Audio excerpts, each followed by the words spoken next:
সূর্য পূর্ব দিক থেকে উঠার সময় পাবে না, পশ্চিম দিক থেকে উঠা শুরু হয়ে যাবে সূর্য। আল্লাহর নবী বললেন তওবার দরজা বন্ধ হয়ে যাবে, আর ওই সময় দক্ষিণ দিক থেকে একটা বাতাস আসবে। সমস্ত ঈমানদার সেই দিন মারা যাবে, কোনো ঈমানদার আর থাকবে না। আল্লাহকে আল্লাহ বলে ডাক দেওয়ার মতো কেউ থাকবে না।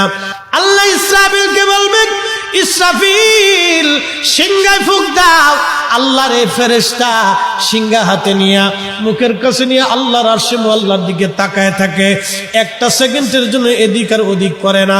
কখন রব হুকুম দিবে সিংহায় ফুৎকার দেওয়ার জন্য, যখন সিংহায় ফুৎকার দিবে, কুরআন বলতেছে ইদাস সামাউল ফাতারাত, আকাশ ভেঙ্গে ভেঙ্গে ভেঙ্গে ভেঙ্গে পড়তে থাকবে।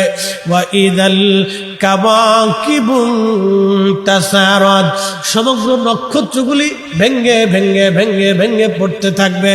ওয়া ইদাল বিহারু ফুজ্জিরাত, সমুদ্রের তলদেশ উদ্দোলিত হয়ে যাবে, সমগ্র পানিগুলি পৃথিবীর উপরে আছার মারবে, আর ধুয়ে ফেললে সব পৃথিবীবাসীকে নিয়ে যাওয়া হবে।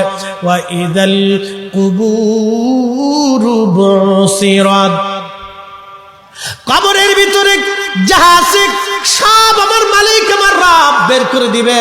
কবর থেকে মানুষ বের হইয়া সেই দিন হাসরের ময়দানের দিকে দৌড়াইতে থাকবে, সবাই উলঙ্গ থাকবে, কিন্তু আমার নবীকে আল্লাহ ৭০,০০০ ফেরেশতা বেষ্টন করাইয়া জান্নাতের পোশাক পরাইয়া